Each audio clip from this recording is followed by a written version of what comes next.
So I want to thank Dr. McKinley for inviting me to speak to you today. I came all the way from the second floor of this building to, as he said, where I serve as associate professor and department chair in secondary and special education.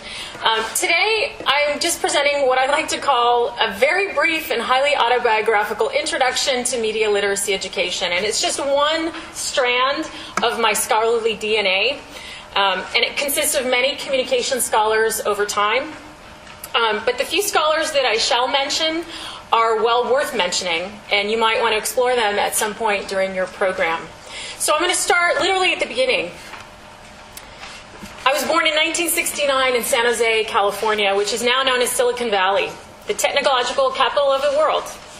In the 1970s, my father worked for IBM as an electrophysicist and assisted in the development of the first VCRs and personal computers. So growing up, I experienced firsthand the emergence of the information age.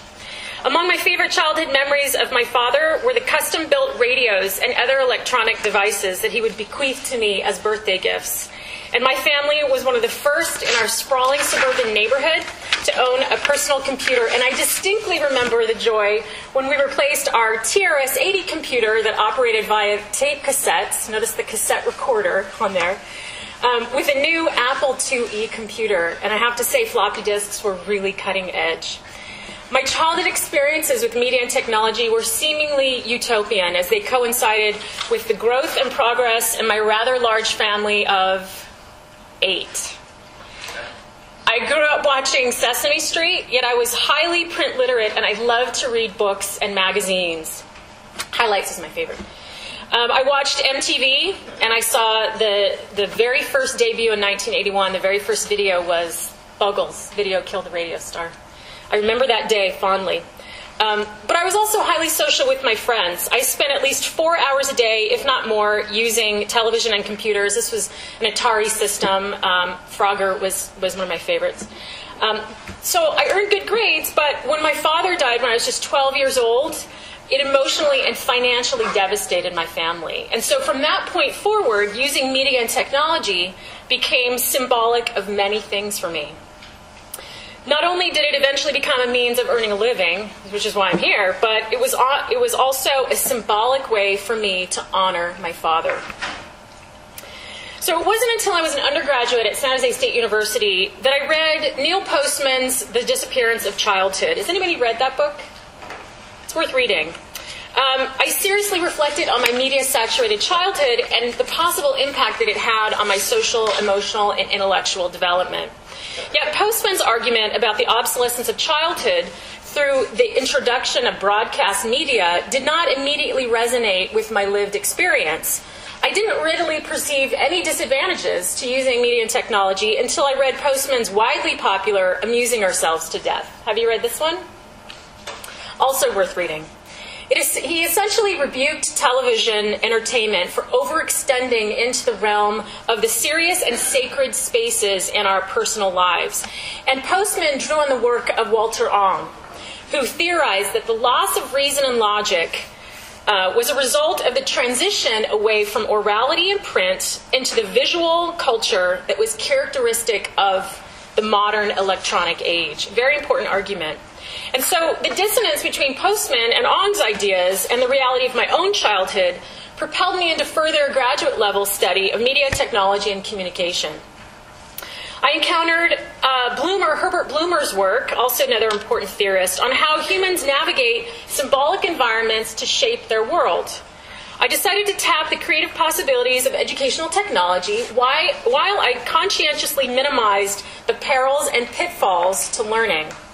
This was a long shot, since the disparity between the rapid pace of technological innovation in the 1990s and the stagnancy of educational change during the early 1990s was both obvious and disturbing. Notice the similarities in each of these 3 slides. 1, 2, and 3.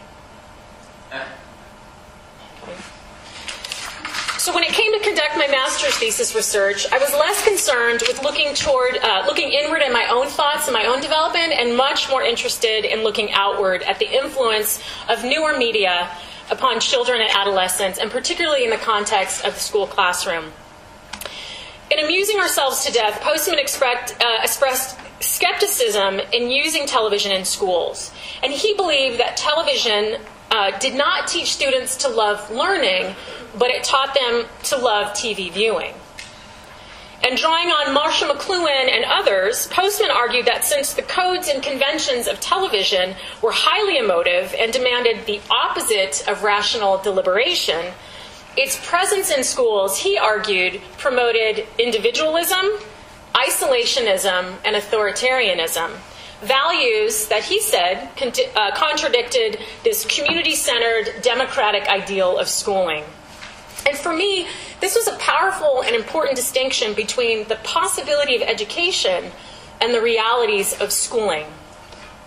These ideas also resonated powerfully in the 1990s, in the mid-1990s, when broadcast media were still criticized for perpetuating a very linear, one-way model of communication in schools, kind of like what I'm doing now. So I acknowledge the hypocrisy in what I'm saying. Regardless, in the process of reviewing the literature, I discovered a history of instructional technology, particularly television, because that was predominant over the decades of the 80s and 90s. But it was littered with attempts to use TV as a replacement for the teacher. And it was rife with just lost opportunities for conversation and debate. Note, there is no room for conversation or argument with the scantron. So as a neophyte scholar of communication, I was mystified and I was intrigued by the relationship between education and technology, more than the study of technology itself. There's a distinction between those two. And I was particularly interested in language, or more broadly, communication, as the medium of education. And like Postman, I was deeply influenced by Jerome Bruner's narrative construction of reality. And he viewed language as not just the vehicle for expression, but it was also the driver. So it's not the words, symbols, or technologies themselves that are important, but it's the process of using words to engage and inquire. So it was along this vein that I conducted my master's thesis research on Channel 1 TV that had come to a head in its controversy in a California school district in the early 1990s. Has anybody watched Channel 1 as part of their high school experience? Okay. 10-minute news broadcast, 2 minutes of commercials, MTV-like. Okay. But through my research that I conducted, it really wasn't about Channel 1 TV in schools. It was about the constructed nature of language and how a community's views about schooling, technology, education is connected to how they use technology, but also how they talk about technology. So I argued that if we want to change how technology is perceived in school culture, then we change the way in which we talk about it, because, as various theorists argue, that our language constructs our reality. I didn't realize how much Neil Postman's work would eventually influence my intellectual development until I researched doctoral programs. And out of the numerous communication programs across the country, I discovered that the media ecologists at New York University were asking the most interesting questions. They were asking, what does human communication reveal about the purpose of technology, about the purposes of schools, about the nature of learning? What does it say about the role of the teacher? There really was a course called What Are Schools For? That was an excellent course. How is curriculum and knowledge established? All these questions were interesting to me. So interesting, in fact, that in 1995 I moved from this to this. Tiny apartment in Greenwich Village to study media ecology and linger in these questions. And many people questioned, including Neil Postman himself, who was my doctoral advisor. He wondered, why would a Gen Xer leave sunny California to come to gritty New York City with some alleged neo-Luddite, which Neil Postman was frequently referred to as a Luddite? And the answer was simple. I realized that I was interested in asking smart questions about education than I was in finding the right answers about technology. And media ecology allowed me to do both. So it's worth mentioning here, though, that Neil Postman and I were polar opposites. He was born in 1931 in New York City and grew up during the Great Depression. I, as I alluded to earlier, was born a generation later in California, and I witnessed, in fact, embraced the information age. To say that Neil problematized technology is an understatement. Among Neil's trademark questions, and you can find him all over YouTube, he did many interviews. Some of the questions, what is the problem to which this technology is the solution? And I wish I could do his voice, because he had a very gruff voice. You know, and he would say, what problem is this actually? And if there is a legitimate problem, then what other problems will be created as a result of using this technology? And the best one of all was, is this technology, am I using this technology, or is this technology using me? And for Neil, technology not only presented very real social, economic, and political problems, but a moral problem as well. And to know Neil was to verbally joust with him about these very issues. And as his doctoral student, I did so frequently. And this you can't see, it's cut off, but he says argument is the soul of education, and he firmly believed that. So, ironically, the same year that I was born, Neil Postman had written Teaching as a Subversive Activity, which essentially argued that schools should have television curriculum as a type of cultural criticism. Yet a decade later, he flip-flopped, and he wrote the counterpoint to that, which is called Teaching as a Conserving Activity. And instead, this was in the 1970s, instead he argued that education should play a more conservative role, that there were so many things going on in the culture that television should not necessarily be the curriculum, but really we should sort of protect the schools from this last bastion of democracy and deliberation. He also believed that the messages in most media, particularly television, were morally bereft and that they were a waste of time. I came to understand, though, how Neil's cautious, conservative, and even caustic approaches to technology earned him the title of Neo-Luddite. He frequently admitted that he intentionally avoided using a computer or voicemail or a fax machine whenever possible. Because these technologies constrained inquiry and human communication, they served little purpose for Neil. In fact, few communications of technologies of the 20th century, even radio, TV, film, and computers, facilitated for Neil the communication and the understanding that he perceived to be the heart of democratic inquiry and democracy. And this slide, you can see it's a student who is saying, don't close my school, right? She needs a poster and her voice. And Neil was very much a fan of this type of democratic practice.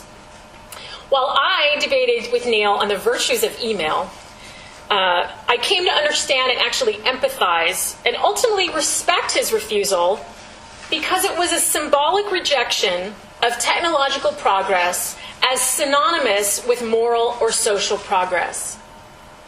I'm going to say that again. He refused as a symbolic rejection of technological progress as synonymous with moral or social progress. He was rewriting the technocentric story of education in the 1980s and 1990s to one that was highly critical but deeply humanistic.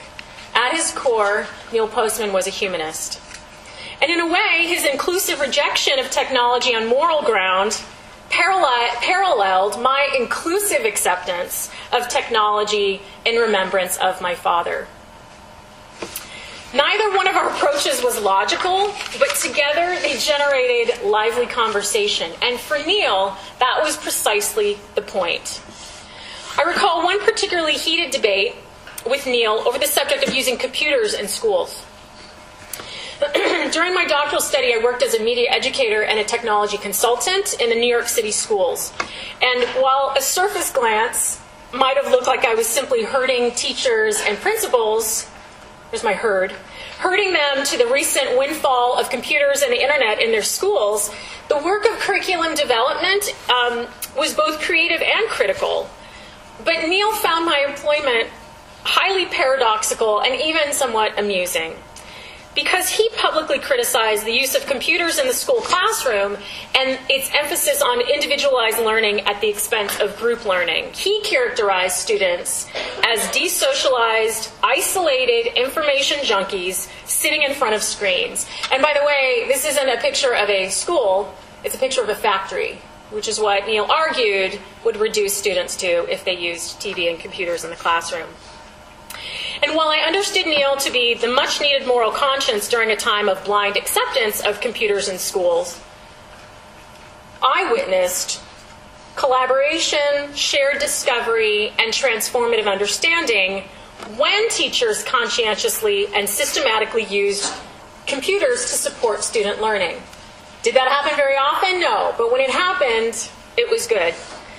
To be fair, though, those teachers who lacked a solid understanding of their content area or their subject area could not effectively integrate technology in their teaching.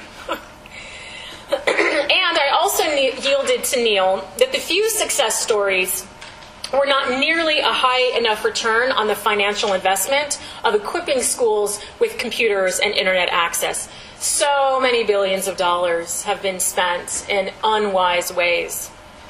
But nevertheless, Neil's skepticism became my moral compass in conscientiously exploring and experimenting with computers in schools rather than dismissing them entirely. And I realized that by the end of my doctoral study, that problematizing technology wasn't necessarily the end or purpose for media literacy. For Neil, the importance was in the discursive means or the medium for teaching critical thinking. And Neil taught me that the communication biases of technology necessitate an intentionality and a thoughtfulness about pedagogical choices. In other words, what we use influences how we teach. But I believe Neil was more pro-discourse than he was anti-technology.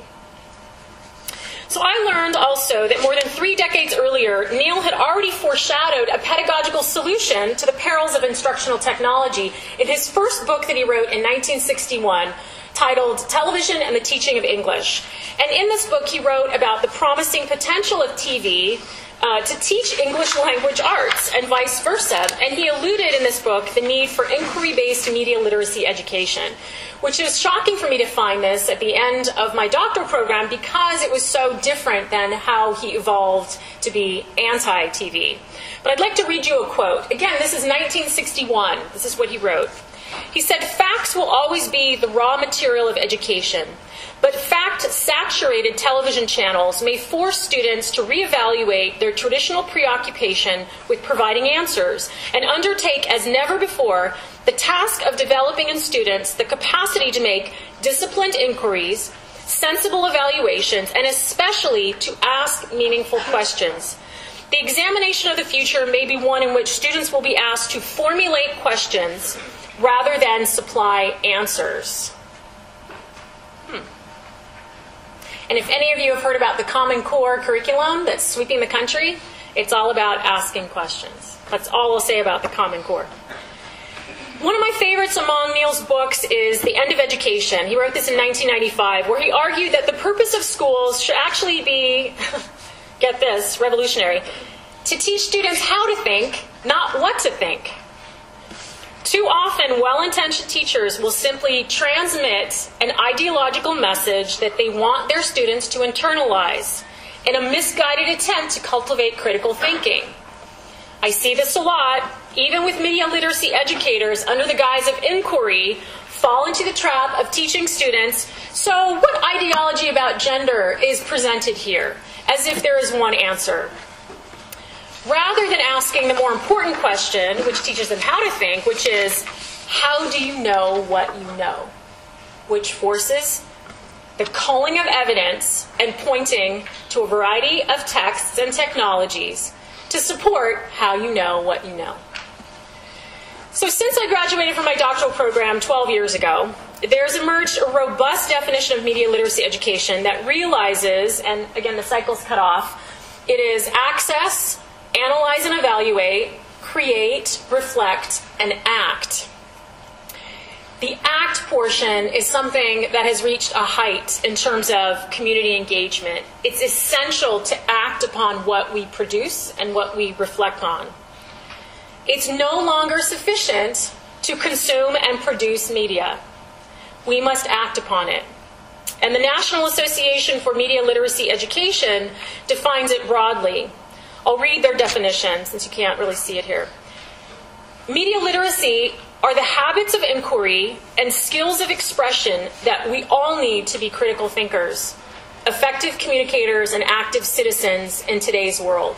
And there is a more elaborate, in-depth set of core principles of media literacy education that I invite everyone to download, along with key questions to ask for any people that you might work with, and that's at namely.net. So like Neil, I believe the primary purpose of schooling in a democracy should be to learn reason, logic, dissent, and deliberation. An authentic understanding of inquiry is essential to this democratic practice. The single most important lesson I hope to enact among my pre-service teacher candidates, these are students that want to be teachers, is to teach them how to discern between what they observe in an urban school setting or the data that they cull from that setting and separate it from what they interpret or what they emotionally respond to. This is very difficult when I send them to a school in Newark because they have preconceived notions of what will happen when they get there.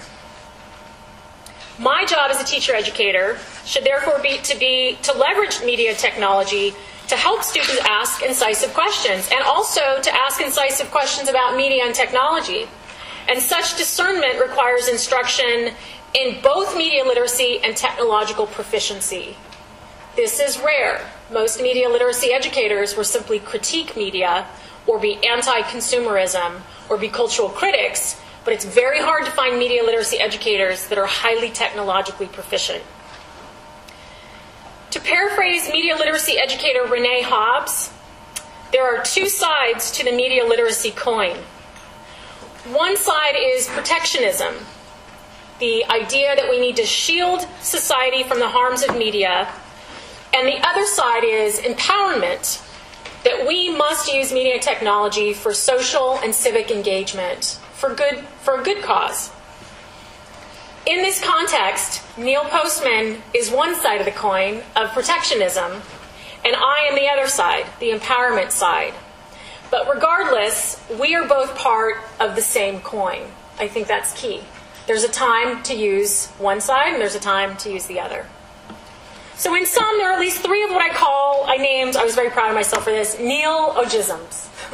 And there are three truths that I've learned from him. The first is to always privilege humanism in a technological world. That's non-negotiable. And if I have to say it, then it's clear that we do have issues in our society.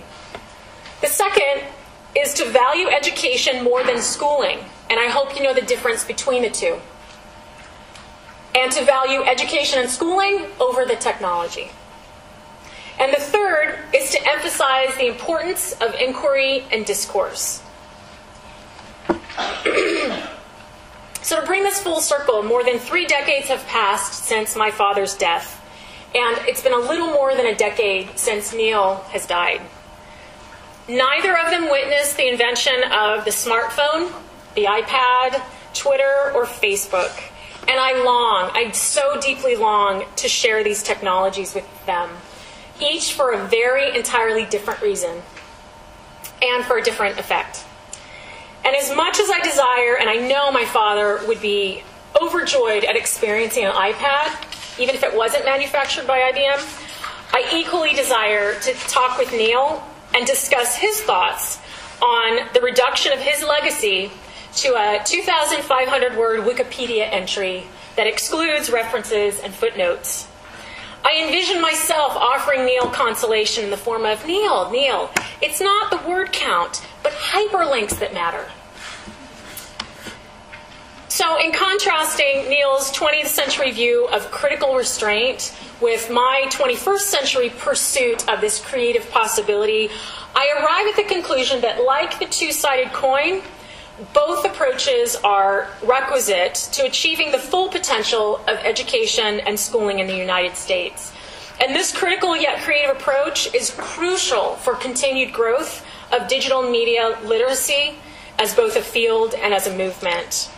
And so I am proud to share my father's biological DNA of technological adeptness, combined with the intellectual DNA of Neil's cautious optimism. And because of them both, I can appreciate the tremendous educational opportunities that are afforded, not only to me, but to all of us in this networking age, while simultaneously navigating this strange undercurrent of technological change. So I thank you.